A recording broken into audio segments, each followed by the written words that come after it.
बम मार दिया था सर। हैं? आपके घर पे? हाँ, मेरे कोचिंग इंस्टीट्यूट पे 8-10 तो फेंक दिया सब। क्यों?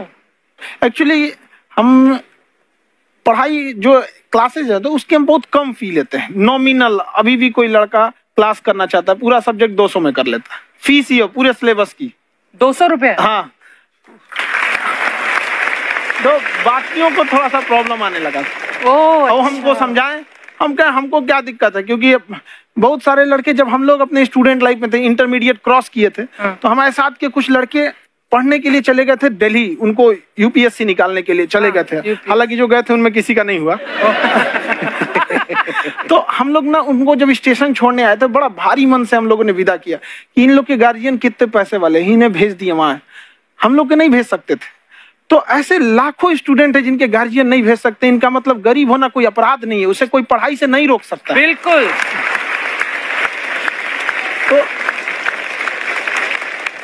तो हमने ठान लिया था कि कभी अगर मौका मिलेगा तो उसको हम जरूर कम करेंगे। तो इस साल हमको मौका मिला, तो वो जो टफेस्ट एग्जाम है इंडिया का, यूपीएससी, उसकी 2.5 लाख की फीस को हम 7,500 में कर दिए। और सेम, बहुत बढ़िया, वेरी गुड। और इंडिया के सबसे बेस्ट टीचर के साथ जो भी हैं, वो अपने सब्जेक्ट में उससे बेस्ट इंडिया में कोई नहीं। और इतना के बावजूद ऐसे हम लोग को लगता होगा 7,500 बहुत कम है। एक लड़की ने कहा कि सर शाम वाले बैच को ना मॉर्निंग में कर दीजिए। हम कहे बाबू, तो इतना सबके इंडिविजुअल से तो बैच ट्रांसफर नहीं, तो क्या प्रॉब्लम है? उसने कहा ना, शाम में हमको दूसरे के यहाँ बर्तन मांजने जाना होता है। तो हम लोग को लगता है कि जितना ये तकलीफ इससे कई गुना ज्यादा है। और कई बार तो ऐसा लगता है कि वो भी ना ले। एक लड़का बेचारा नदी से बालू निकालता था और वो बालू को भरता था, फिर नाव बालू को किनारे लेके बेचती थी, और वो बालू भरता था, उससे मेरी फीस ले आया। हमारा हाथ कांप गया, हम कैसे फीस ले लेंगे यहाँ पर। बहुत बढ़िया। उसी दिन हमने ये प्रण लिया था कि भारत का कोई भी बच्चा, उसके सफलता में पैसा उसकी बाधा नहीं बनेगी, चाहे उसको जितना भी पढ़ना रहे। आपका क्या बात। और अर्चना जी, मैं इनके बारे में एक बात, खान सर आपके बारे में मैं एक बात कहना चाहता हूँ। इनका जो स्टार्टअप है ये बूटस्ट्रैप्ड है। अच्छा। मैं साधारण भाषा में बता देता हूँ, ये सेल्फ फंडेड है। इन्होंने अभी तक किसी और से पैसा नहीं लिया है, ये इन्वेस्टर के पैसे से नहीं, इन्होंने खुद इसको बिल्ड किया है। और बल्कि इतना स्ट्रॉन्ग स्टार्टअप है ये कि मैं कहूंगा कि अगर इन्वेस्टर्स को इन्वेस्ट करना हो तो मैं एंडोर्स करता हूँ ऐसे स्टार्टअप्स को। यही सब चीजों को देखते हुए कई लोगों ने धमकी भी दिया था वहां पर। अच्छा। और उसके बाद बम चला दिए, और 7-8 बम चला दिए, और कुछ ब्लास्ट हुआ। एक बेचारा नया लड़का आया था एडमिशन लेने के लिए, उसकी स्कूटी उड़ा दिया। वो आया था, कहा कि सर हम तो पढ़ने आए थे, हमारा स्कूटी उड़ गया।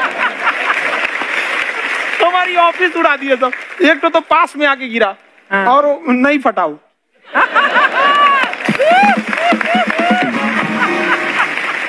बाद में बहुत सारे लोग धमकियां दिए, लेकिन कहते हैं ना, सूरज कितना भी तेज चमक ले, समंदर नहीं सुखा सकता। वाह वाह वाह, क्या बात है। मैम, एक्चुअली ये फीस कम करने का एक और रीजन है। 2.5 लाख 3 लाख की जो फीस में सब लोग पढ़ाई एफोर्ड नहीं कर पाते, इसलिए वो कुछ ही लोग एफोर्ड कर पाते हैं। तो उनका मेंटल लेवल तो बहुत ऊपर चला जाता है, लेकिन एक पूरे देश का मेंटल लेवल थोड़ा सा स्टेबल नहीं हो पाता। तो जब फीस कम रहेगी तो हर वो लड़का तैयारी करने के लिए आगे आएगा जिसका सपना है देश के लिए कुछ करने का। सीटें लिमिटेड हैं, उन्हें को मिलेगी, लेकिन जिन्हें नहीं मिलेगी उसे मिलेगा देश का एक जिम्मेदार नागरिक। तो इस देश को बदलना। क्या बात। हम लोग विश्व गुरु कहे जाते थे, क्यों? क्योंकि दुनिया से लोग हमारे यहाँ पढ़ने आए थे। चाइना से ह्वेनसांग आया, फायान आया, आज कोई नहीं आता है। हम लोग का उद्देश्य एक समय आएगा जो फिर आएंगे यहाँ पढ़ने के लिए। क्या बात है। पर आप देखो अर्चना जी, सबसे ज्यादा आईपीएस IAS बिहार से निकलते हैं। आप देखो पढ़ाई लिखाई में पॉलिटिशियन बहुत बड़े बड़े निकले हैं। अब तो ऐसा नहीं है, नहीं है, खेती करेगा तो कोई खास वो नहीं रहे, ऑप्शन भी नहीं है। सही बात है। बिहार की मिट्टी में एक चीज है, जिद तो बहुत जबरदस्त है। कुछ भी नहीं रहेगा तो सब कुछ पाने का उसको जिद रहेगा, करके भी दिखा देगा। कर देंगे हम यहाँ पे। कहाँ सर, हमने सुना है आप 5 स्टार में रुके थे कल, और नीचे जाके वड़ा पाव खाने गए आप रेडी पे। एक्चुअली क्या है ना कि वहां जो चीजें सीखने को मिलती है ना, खाली पेट और खाली जेब इंसान को जो सिखाते हैं वो किसी यूनिवर्सिटी कॉलेज में नहीं सिखाया जाता। और गरीबी बड़ा बेशरम चीज होती है। तो कहते हैं कि मौत भी तू जल्दी आया कर गरीब के घर में, कफन का पैसा भी खर्च होता है दवाइयाँ खरीदते खरीदते। हाय हाय हाय, क्या बात है। और खान सर की खासियत ये है कि जिसको तो पढ़ना है, जिसको एजुकेशन चाहिए, वो तो इनका वीडियो देखते हैं, लेकिन वैसे भी कई लोग, जैसे अर्चना जी बात करी थी, कहती मैंने जब देखना शुरू किया तो मैंने बैक टू बैक इतने सारे वीडियोस देखे, क्योंकि आपका जो तरीका जो बोलने में, एक तो इनकी जो टोन है पढ़ाने में, और साथ साथ में जो ह्यूमर आता रहता है, तो उसकी वजह से और भी इंटरेस्टिंग हो जाते हैं आपके वीडियो। शुरुआत में हम लोग जब स्टूडेंट लाइफ में थे, या हम कई स्टूडेंट को भी देखते हैं, वो बेचारे जब थक जाते हैं तो आपका शो देखने लगते हैं। तो शुरू में हमको लगता था जब इसमें कि अरे यार हमारी पढ़ाई उसके लिए है, लेकिन पढ़ाई में थक जाता है, शो देख के नहीं थक जाता है। तो हमने सोचा दोनों को मिक्स कर देते हैं। तो हमने उसको, और आज आपको पता नहीं हमने भी यही किया है। मिक्स करने। हमारे एजुकेशन सिस्टम में दो कमी है, एक एजुकेशन की, दूसरा सिस्टम की।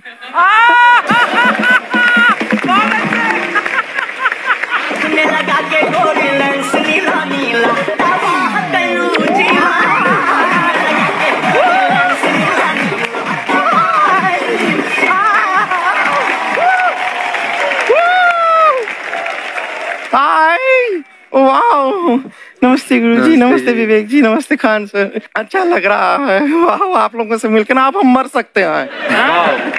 मरो फिर, ये कैसी बातें कर रही हो गुड़िया तुम? हम कह रहे हैं हम इंड पे मर सकते हैं। आप पटना से है ना? हमें भी पटना पसंद है, बस कोई पटाने वाला चाहिए।